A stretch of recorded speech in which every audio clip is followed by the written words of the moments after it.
Principios y verdades bíblicas presenta el estudio en el libro de Apocalipsis.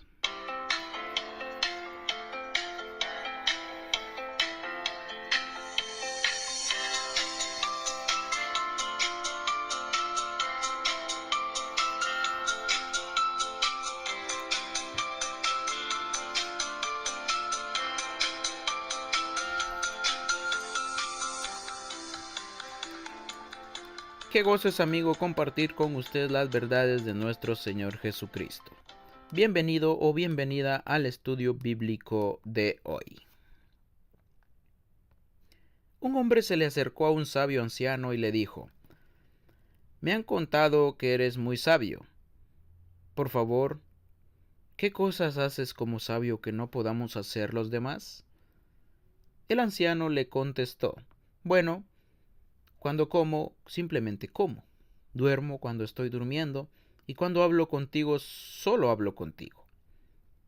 El hombre lo miró con asombro y le dijo: «Pero yo también puedo hacer esas cosas, y no por eso soy sabio». «No lo creo así», replicó el anciano. «Cuando duermes, recuerdas los problemas que tuviste durante el día, o te preocupas por los que podrás tener al levantarte. Cuando comes, estás pensando en qué harás después. Mientras hablas conmigo, estás pensando en qué vas a preguntarme o cómo vas a responderme antes de que termine de hablar». Moraleja: el secreto es estar consciente de lo que estamos haciendo en el momento presente, y así podemos disfrutar de cada minuto de nuestra maravillosa vida.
Recorrido de hoy: Apocalipsis capítulo 2, versículos 12 a 17.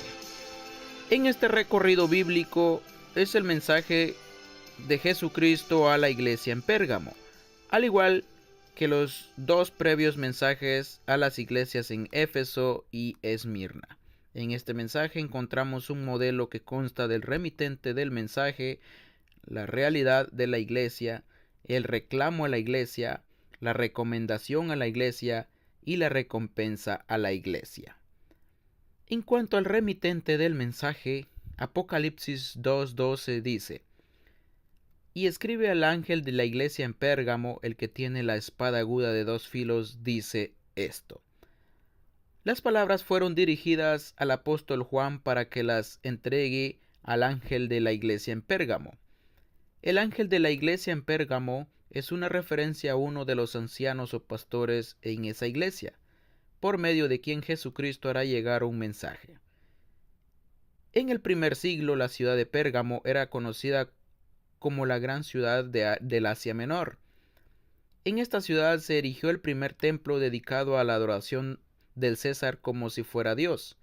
También había un templo dedicado al dios de la medicina, Esculapio, cuyo símbolo era una serpiente enroscada en un bastón, símbolo que se usa para la medicina aún en la actualidad. También tenía una fastuosa y bien surtida biblioteca y un hospital docente de renombre. En lo espiritual, era caldo de cultivo para la proliferación de las más diversas creencias religiosas. En medio de todo esto, existía una iglesia donde se congregaba un puñado de pastores redimidos, de pecadores redimidos por la sangre de Jesucristo. El remitente del mensaje a esta iglesia se describe como el que tiene la espada aguda de dos filos, en clara alusión a la autoridad suprema de Jesucristo para ejecutar disciplina a los que son suyos y castigo merecido a los que no son suyos.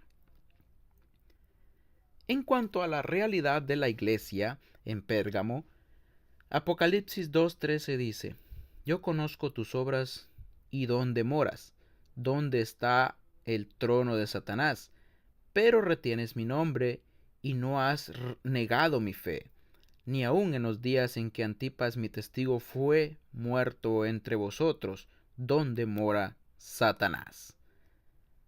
Aquí tenemos a Jesucristo, el Señor de la iglesia, haciendo una evaluación de la realidad de la iglesia en Pérgamo. Jesucristo conocía con detalle la situación de esta iglesia. Jesucristo sabía que esta iglesia estaba localizada en el centro mismo de actividad satánica. Recuerde que Pérgamo tenía el primer templo dedicado a la adoración del emperador romano, como si fuera Dios. Toda adoración a alguien que no sea el Dios verdadero es alentada y orquestada por Satanás. La adoración al emperador romano estaba saturada de privilegios para los que lo hacían y calamidades para los que no lo hacían. Uno de los que sufrió la calamidad fue el hermano de nombre Antipas. Según la tradición, Antipas era obispo de la iglesia en Pérgamo. Un anciano día Antipas fue llevado ante las autoridades de Pérgamo. Le dijeron: si reconoces como Señor o Dios al César, quedarás en libertad, pero si no lo haces serás condenado a muerte. Antipas no negó la fe, se resistió a llamar Señor al César. En consecuencia fue arrojado vivo dentro de un horno de fuego. Pero aún así la iglesia no bajó la guardia y se mantuvo firme en la fe del Salvador. En cuanto al reclamo a la iglesia de Pérgamo, allí es donde está el gran problema de esta iglesia. Apocalipsis 2:14 y 15 dice: Pero tengo unas pocas cosas contra ti, que retienes ahí a los que retienen la doctrina de Balaam, que enseñaba a Balac a poner tropiezo ante los hijos de Israel, a comer de cosas sacrificadas a los ídolos y a cometer fornicación. Y también tienes a los que retienen la doctrina de los nicolaitas, la que yo aborrezco. Jesucristo está poniendo los puntos sobre las íes en esta iglesia. Tenían cosas buenas, pero siempre habrá un pero. En este caso era que la iglesia estaba tolerando en su seno a los que retienen la doctrina de Balaam.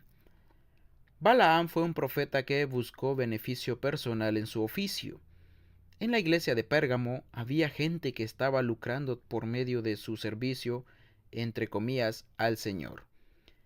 Si usted quiere ser rico, no se haga jamás pastor, amigo.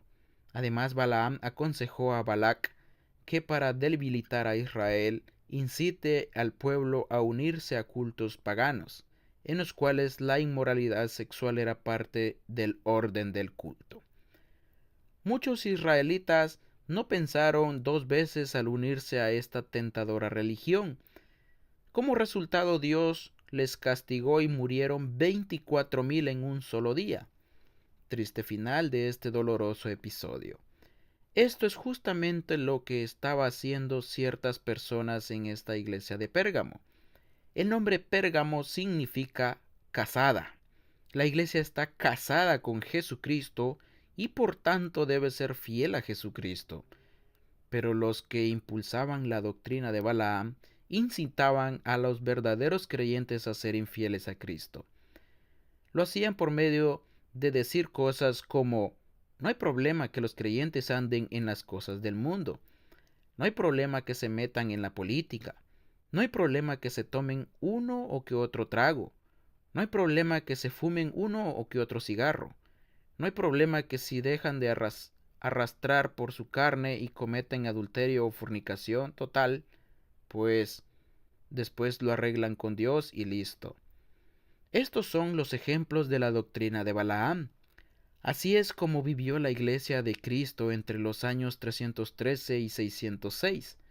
Estando casada con Cristo, se echó en los brazos del mundo. Se volvió amante del imperio romano.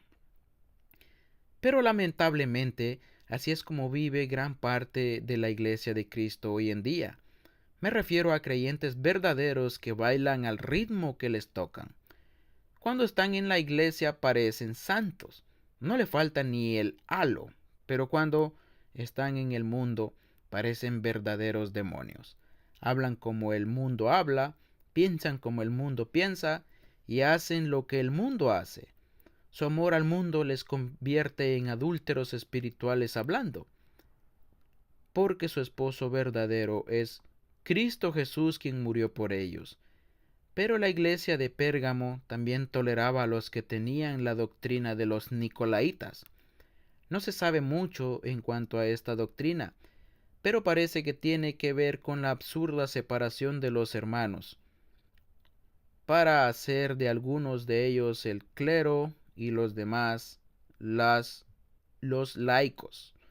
Si usted busca en el Nuevo Testamento un grupo de creyentes llamado clero y otro grupo creyentes llamados laicos, no lo encontrará, porque el Nuevo Testamento dice que todos los creyentes somos sacerdotes de Dios.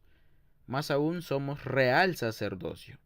Entonces no hay motivo para hacer separación como clero y laicos, para que aparentemente esto es lo que hacían los nicolaitas. Jesucristo los ha censurado con firmeza. En cuanto a la recomendación, Apocalipsis 2:16 dice: Por tanto, arrepiéntete, pues si no vendré a ti pronto y pelearé contra ellos con la espada de mi boca. Jesucristo quería que la iglesia de Pérgamo reconozca por sí misma la situación en la que estaba, se arrepienta y rectifique. De lo contrario, Jesucristo vendrá muy pronto a esta iglesia para él mismo hacerse cargo de atacar con la espada que sale de su boca, la palabra de Dios, a los que enseñan la doctrina de Balaam y la doctrina de los Nicolaitas.